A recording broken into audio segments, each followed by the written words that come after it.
President Trump did an interview today where he desperately tried to rebut allegations that he broke campaign finance laws. For more on this, it's time for a closer look.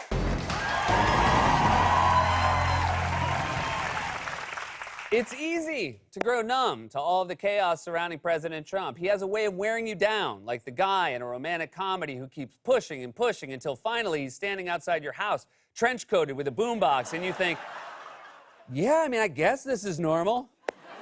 But yesterday was a truly remarkable day in politics. The president's ex-fixer, Michael Cohen, was sentenced to 3 years in prison for committing crimes he says the president told him to commit.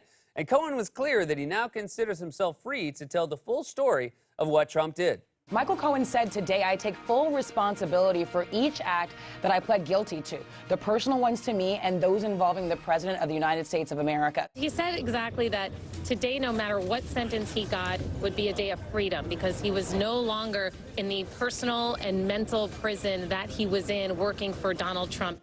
Wow, you know you're hard to work for when going to prison is a relief.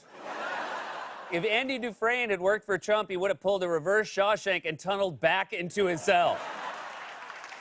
But it really is a little bittersweet. This is an incredible fall from grace for these two. It was only a few years ago that Trump was a reality TV star, a New York City blowhard who would occasionally flirt with running for president just for the attention. And Cohen was right by his side, enjoying the limelight. He was the Ed McMahon to Trump's Johnny Carson, the Dean Martin to Trump's Jerry Lewis, the Salacious Crumb to Trump's Jabba the Hutt.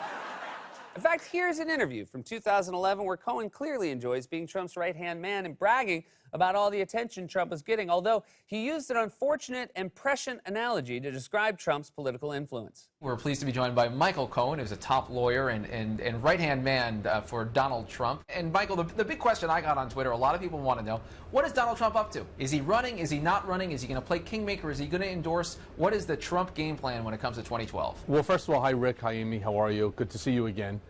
Donald Trump is definitely a playmaker. I actually used a statement yesterday. He is now the godfather of politics. I'm sorry, it sounds great, but Trump is not the godfather of politics. If he were the godfather, he'd be much better at getting away with the stuff he's been doing. He's more like the naked drunk dude running down the street on an episode of Cops of Politics.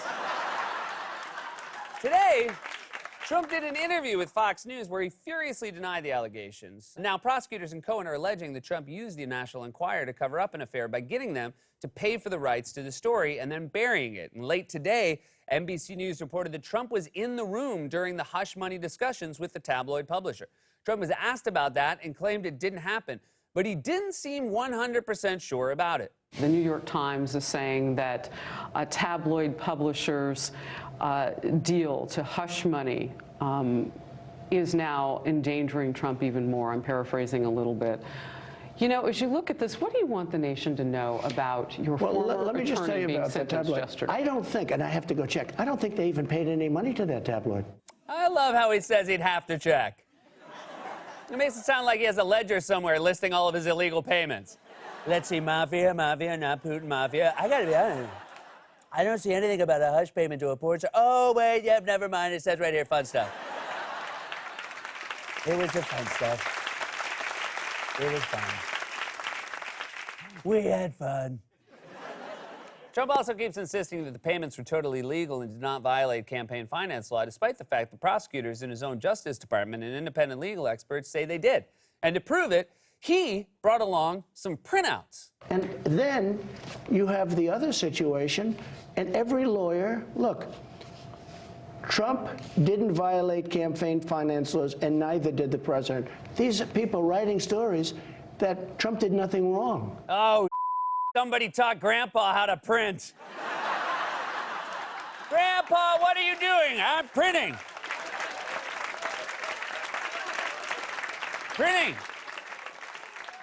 I like to read my Facebook in bed.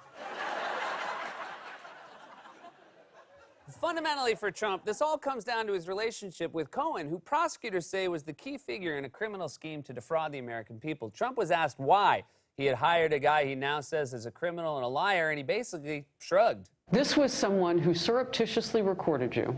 Terrible. Is now known as a criminal liar. Yet this was someone who was in your inner circle. Yeah. Well, it happens. I mean, look, it happens. No.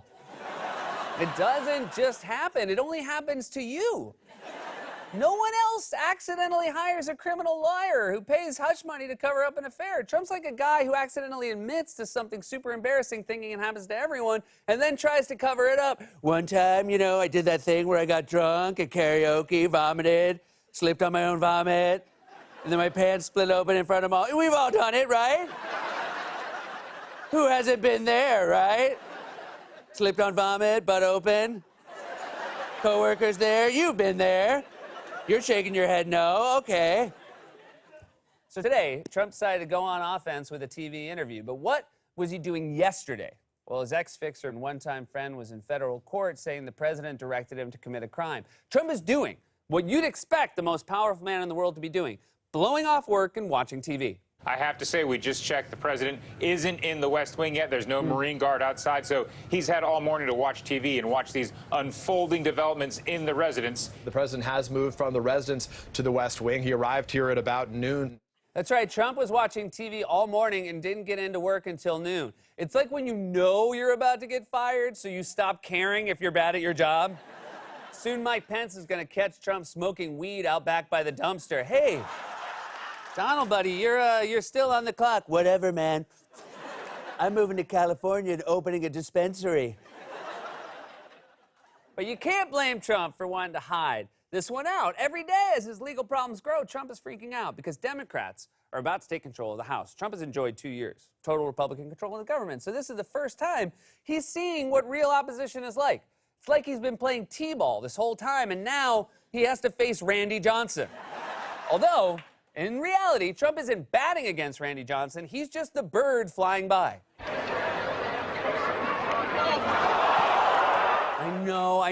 I know that's from 2001, but I didn't have a show then.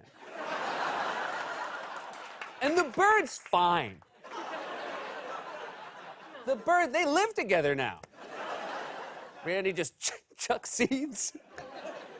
Oh, he's a lefty. In fact, Republicans are so scared of Democrats having power in Congress. When they met in the Oval Office on Tuesday, Vice President Mike Pence just went totally silent. In fact, even after that meeting, Pence was supposed to meet with Republicans, but was mostly quiet. According to the Wall Street Journal, Pence, who looked on silently during the public portion of the Oval Office discussion, later met with Senate Republicans at their weekly lunch Tuesday, but said little. I think I know what's going on here. Pence wants to be president, but he doesn't want to associate himself with any of this mess. So he's just hunkered down, waiting for Trump to resign. Look at his body language in that meeting. That's what I do when the guy next to me on the subway is loudly watching porn on his phone. It looks like Pence is trying to go full chameleon. Trump right now is facing actual opposition from Congress for the first time in his presidency, and he's clearly rattled. Every day his legal problems get worse. If the feds ever knock on his door and ask him point blank if he committed a crime, he'd probably say, I have to go check. This has been a closer look.